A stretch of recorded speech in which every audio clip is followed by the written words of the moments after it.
সত্যি আমরা এক অদ্ভুত প্রকৃতির জীব।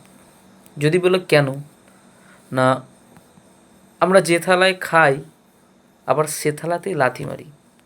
হঠাৎ এটা বললাম কেন, না এটা বলার একটা কারণ হচ্ছে, আপনারা যদি বিভিন্ন জায়গায় শহর অঞ্চলে ঘুরতে যান তো দেখতে পাবেন ভিতরে যে বাথরুমগুলো থাকে এতটা অপরিষ্কার, এতটা নোংরা, এবং সেগুলোকে দেখার জন্য কোনো মানুষ নেই।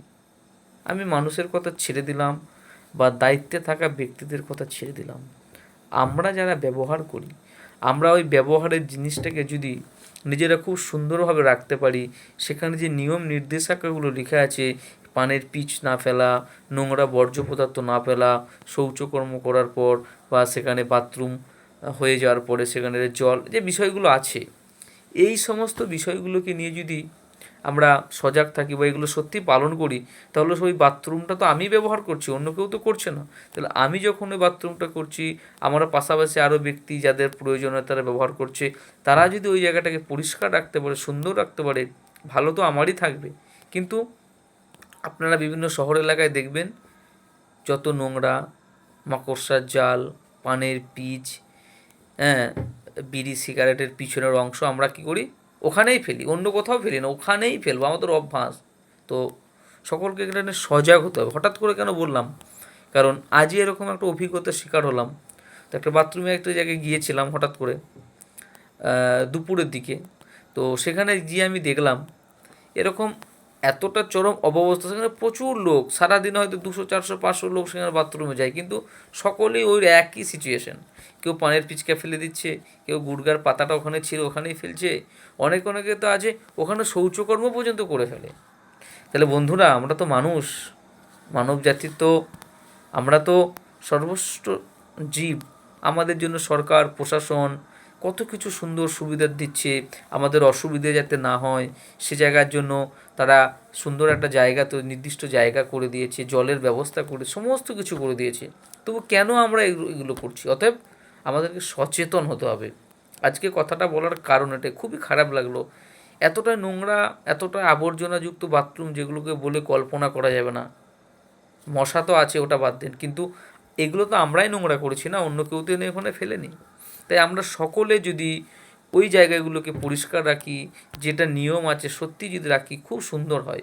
তো সকলের কাছে অনুরোধ করব, আপনারা আপনাদের পাশাপাশি বিভিন্ন শহরাঞ্চলে যে সমস্ত বাথরুমগুলো সরকার তরফ থেকে বা সেখানে যারা জনপ্রতিনিধি থেকে শুরু করে বা সেখানে যারা দায়িত্ব আছে, এরকম যে সকল ব্যক্তি আছে যারা এগুলোকে তৈরি করেছে ব্যবহারের জন্য সাধারণ মানুষের, বিশেষ করে তো আপনারা যদি কোনো বাস স্ট্যান্ডে যান, সেখানে তো তার যে যে কঙ্কালসার চিত্র সেটা দেখতে পাবেন।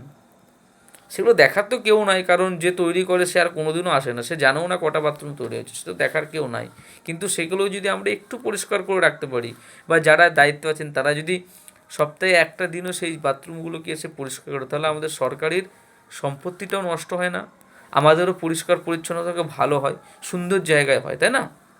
তাই প্রথমে যে কথাটাই বললাম, আমরা যে পাত্রে খাই সে পাত্রেকে আবার পায়ে দিয়ে লাথি মারি, সেটাই না? আমরা ওই জায়গাটাকে ব্যবহার করছি, আবার নিজেরাই নষ্ট করছি ওই জায়গাটাকে।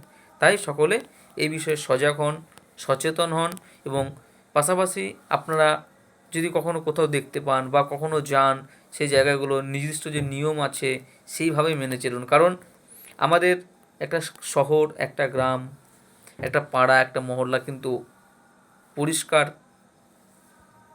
রাখার জন্য বা পরিষ্কার থাকার জন্য, সঠিক পরিবেশের জন্য একটা নালা থেকে শুরু করে, একটা বাথরুম থেকে শুরু করে যে বিষয়গুলো আছে, এগুলো কিন্তু প্রচুর। কারণ তারাই সমস্ত নোংরাটাকে বহন করে নিয়ে চলে।